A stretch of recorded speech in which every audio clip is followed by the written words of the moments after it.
guys, welcome back to my channel. For today's video I'm going to be talking about my infertility journey. I've had a lot of messages over on Instagram asking if I will put out a infertility journey story and Jackson's story about how he passed away. If you guys are new to my channel, I'm Megan Pitts. I'm 21 years old and I have 2 children. One of them is in heaven.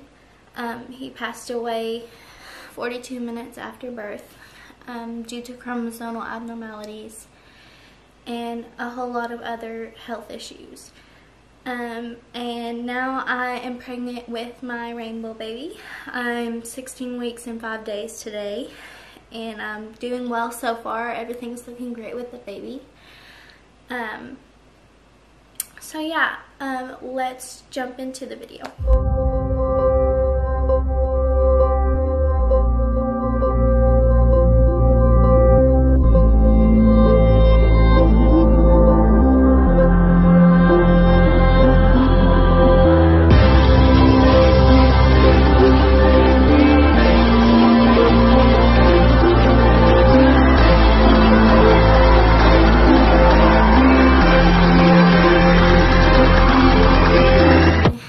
So right now I'm just going to start with my infertility journey, and I'm going to try to remember it all because I did go through a lot of testing and I didn't keep up with it at the time of what I actually had done. So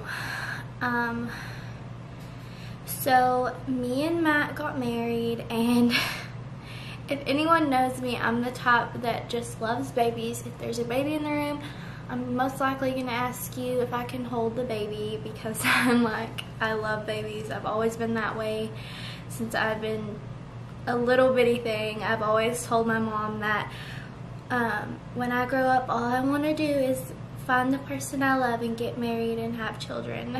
And so yeah, that's always been how I was. I've always been baby crazy, and so yeah, I wanted to have a baby right away when we got married.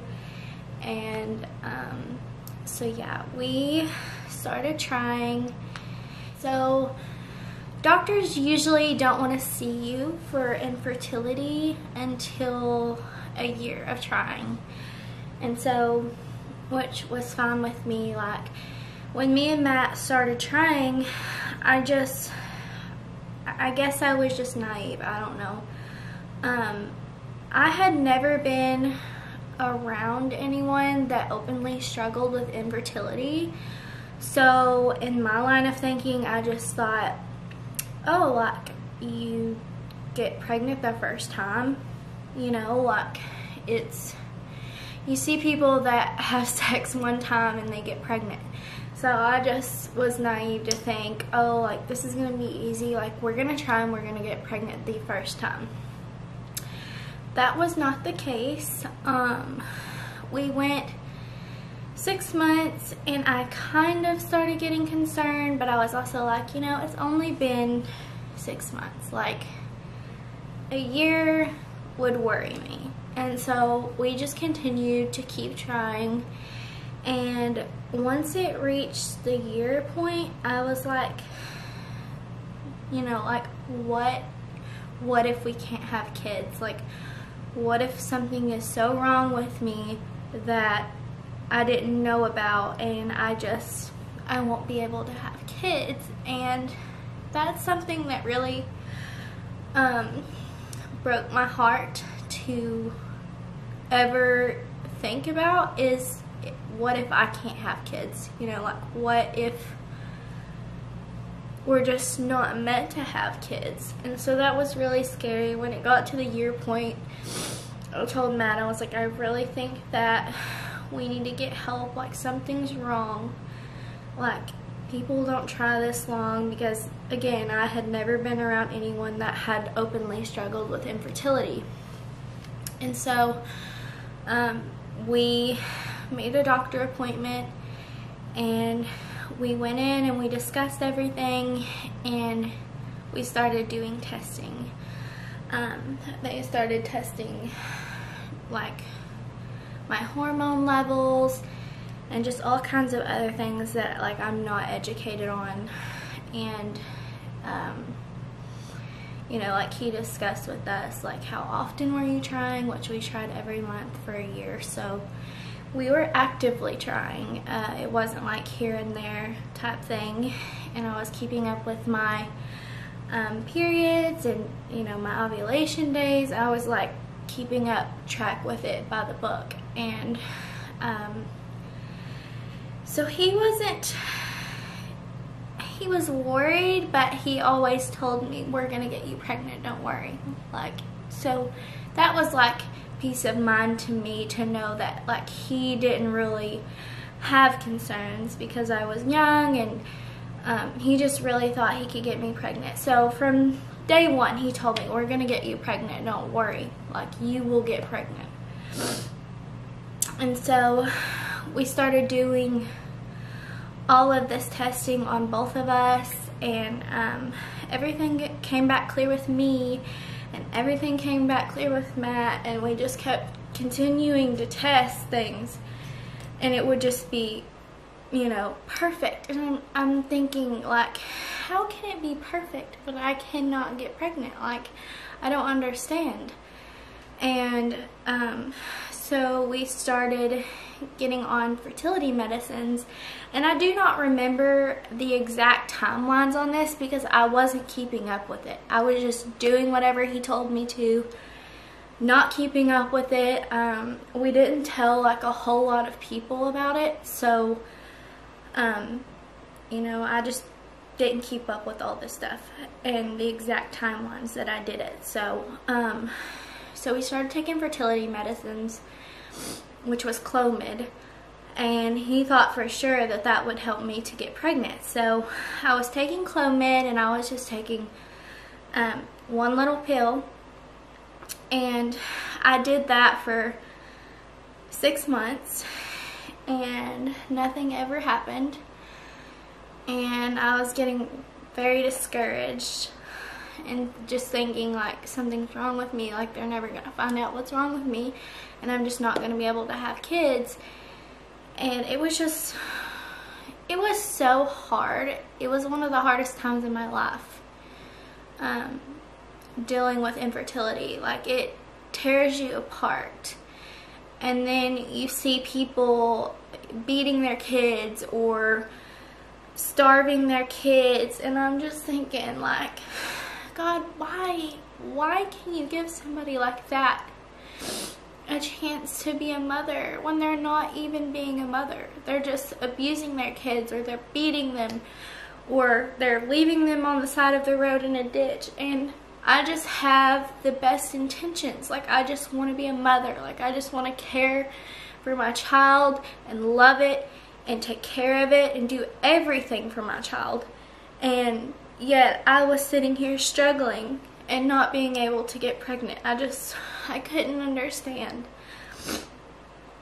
And so that 6 months was up, and he done a few more tests, and he decided to double my dosage of Clomid. So he recommended that I would double it up for 6 months again. So here I am going another 6 months on Clomid, thinking, oh, well, you know, he's very confident, like, it's gonna happen for me. And that 6 months went up, and it never happened for me. And at this point, I'm just struggling so hard to understand why, and just thinking that it's never gonna happen for us. And it's so heartbreaking, because it's like, if you know me, it's one of my biggest heart's desires to have children. And every single cycle, Matt would just hold me while I cried my eyes out, because I just didn't understand what I did wrong, or why me, like, why couldn't I get pregnant, you know? And it's, people don't understand if they don't go through it, or if they don't have somebody close to them that goes through it with them. But it's sucks the life out of you. It really does. And oh my goodness, I did not plan to get this emotional. But it's really, it's hard to like live back those memories, honestly. Like, it was such a hard time, and I don't think people understand how hard it is to struggle so much with infertility. Oh my goodness.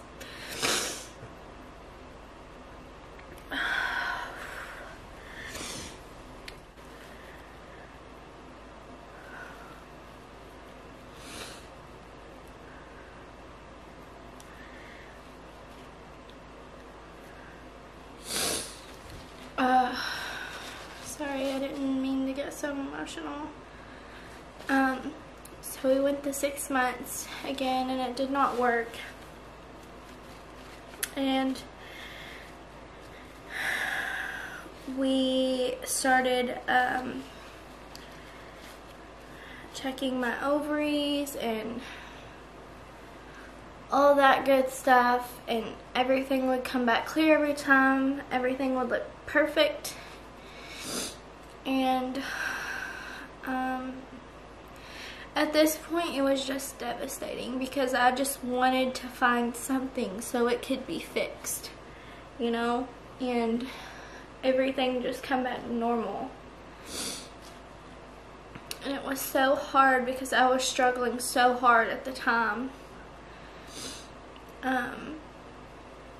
It was just like a really, really hard time for us. And Matt, he would always be so strong for me. Like, I know it hurt him so bad, but he would always just be my rock to lean on, and he would always hold me while I cried, and just lost it pretty much.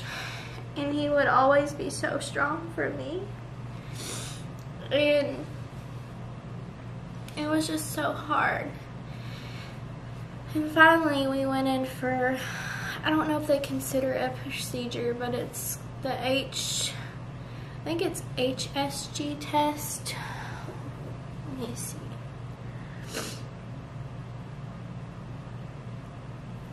Yeah, the HSG test. And pretty much what they do is they insert dye into your tubes, and where they can see everything, and it will go through there, and it's kind of like an x-ray, and they watch it go through your tubes to make sure everything's open and everything's flowing right, and just basically making sure that you are capable of getting pregnant by yourself. And we went in for that test, and he told me that a lot of people will not, like, he won't find blockage in them, but after they get that test done, you know, it might just move some things out of the way, or it just kind of like flushes you out. So a lot of people will just get pregnant after the test, even if they didn't show blockage. It would just clean their tubes and stuff out. And so we were waiting for the news, and he got back to us and said that my tubes look absolutely great, that everything was flowing perfectly. And so I had a little bit of hope, even though he told me everything was perfect, because he did tell me that a lot of people's tests had come back, and, you know, within the first month or two they would be pregnant. And so I was having kind of high hopes for that, hoping that that would be something that would help me, even though it came back perfect. And I don't remember exactly how long we waited after that. I want to say we waited like 5 months after that, or 4 or 5, I don't know the exact timeline, I can't remember, but we waited. And he asked if I still wanted to be on Clomid, and I said yes. So I was doing Clomid, and then hopefully we were just going to get pregnant from that little dye test. And we never did. We waited however many months he told us to. We never got pregnant, so we came back, And he pretty much told me, like, okay, like, you're at the point where we're gonna send you to a fertility clinic. It's gonna be like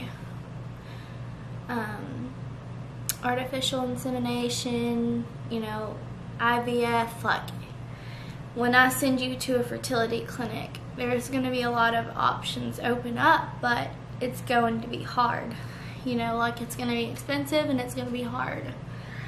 But he said, I have one more test that I would like to do, but he said, I cannot tell you if you have it unless you have exploratory surgery. And so I literally had surgery option or to go to an actual fertility clinic and you know, whatever they were gonna do to me. And so I just told him, I was like, you deal with this more than I do. What do you think? And started asking me questions about just random things that I never thought of. He was like, do you have really bad periods? And I was like, yes, like, ever since I can remember, I have horrible periods. I bleed super heavy. I cramp so bad that I literally can't function when I'm on my period. Like, I would just lay in bed and sleep because I hurt so bad on my periods. And so I was like, yes, you know, I do. And he was like, he was just telling me, like, all of these symptoms, and I was just like, well, yeah, like, I thought that was normal. Like, I thought that that was a period, you know. And he's like, well, he's like, it sounds like you have it, but he said we can't be 100% sure until we have a surgery. So me and Matt talked about it, and we decided that the surgery was the best route. And I not only got that surgery done for infertility, but I really wanted to get it done because of my periods, because they were so bad. And I just thought it was normal to cramp so bad that you can't get out of bed every month. And so we partly got it done for infertility, and we partly got it done for my periods because they were horrible. Well, I went to surgery and I woke up and he said, you had endometriosis. He said, I got everything out and I'm very confident that that's going to take care of your infertility. And so that was a breath of fresh air, but I didn't want to get too excited because, you know, I didn't think that having children were in the books for me anymore, because at this point, when you try for so long, you just kind of lose hope. You try and try, but you think this isn't gonna happen for me. Like, I did all of these tests and they come back clear, and you know, all that stuff, and I don't know, it's just really hard. And so he woke me up after surgery and he told me that I did have endometriosis, and he did get it all, and he was comfortable with the amount that I had, because some people can have so much endometriosis that they pretty much can't have kids. So that was a relief to hear that it wasn't too much endometriosis, and he was able to get it all, and he was very confident that that would take care of our fertility. So 3 months after that, I took a pregnancy test, and I took a pregnancy test every single month. Like, I couldn't help myself. I would take one before I got my period, and it would shatter my heart every single time, and it would just upset me every single time. And so at this point, I was just like, oh, I'm gonna take one, and it's gonna be negative. So Matt had just gone out of town, and I come back from work, and it's like a day, 2 days before I'm supposed to get my period, and here I am getting my pregnancy test out, wasting my money on pregnancy tests. And I took one, and I just like went around the house like doing my normal thing, because I just knew I was going to come back and it was going to be negative and I was going to throw it away and cry. Because that was my life at this point. Like, I was so used to doing that I just never seen a positive on a pregnancy test. And so I came back and I don't know what was wrong with me, but I wasn't even looking at the pregnancy test. I was cleaning around it. Like, I just knew for sure it was negative.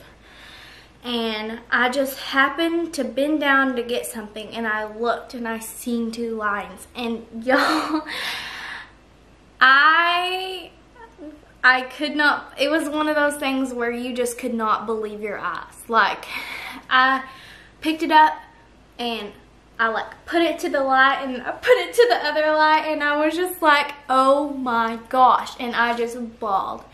And I remember all that I could say is, I'm pregnant. Thank you, God, I'm pregnant. And I was literally just crying my eyes out.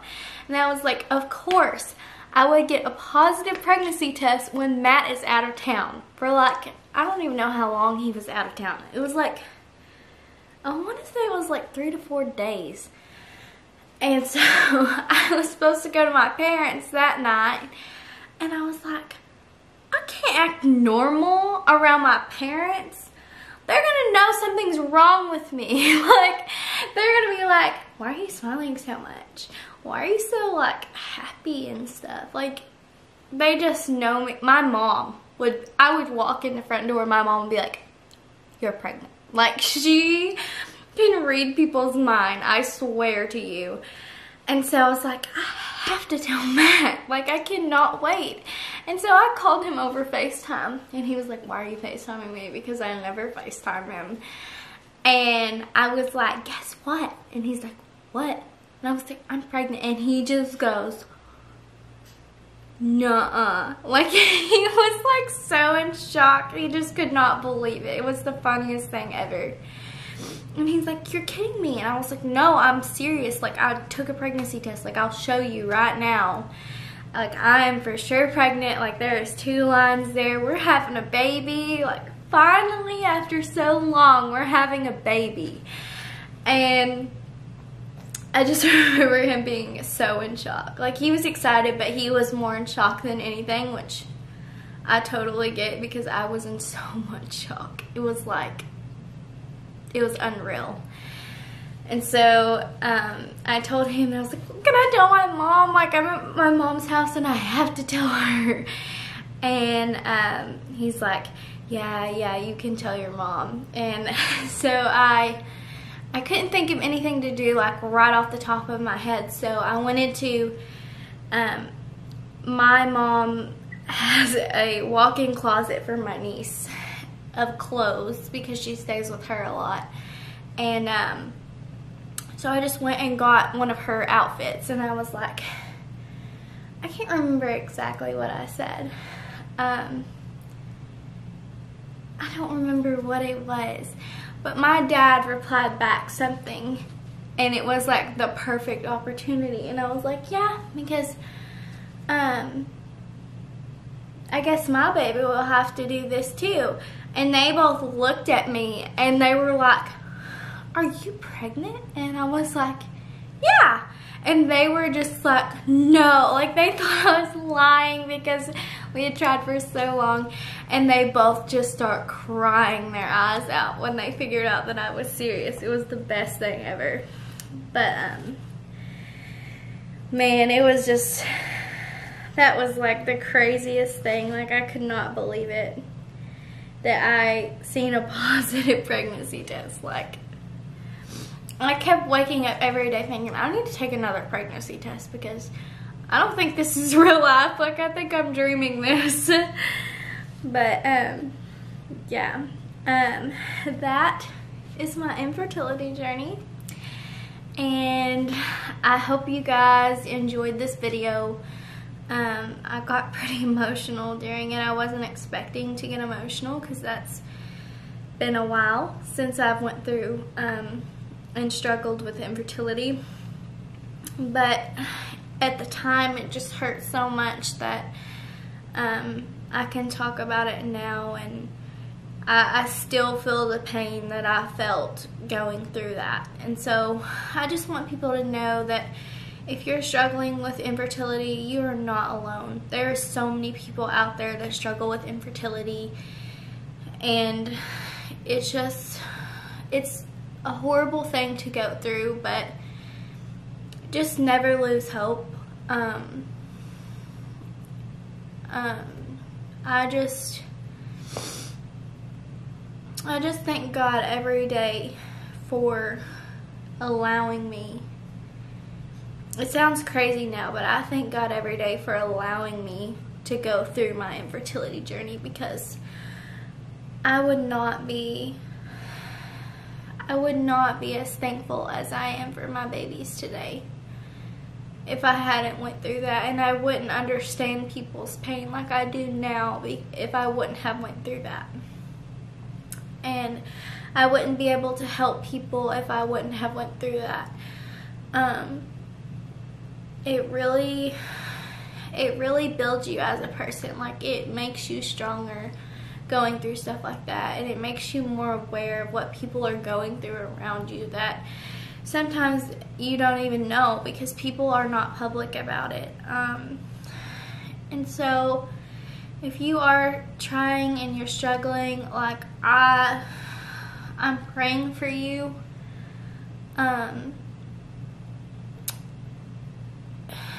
Just keep your faith. Like, keep your faith in God. If you believe in God, if you don't, that's okay. But God has really brought me through a lot, and so I can sit here and say that I don't know where I would be right now if it wasn't for God helping me through tough situations in life. And I just pray for you, and just fight through it. Like, just don't give up and fight through it, because whatever's waiting on the other side, it's so worth it. It's so worth the pain.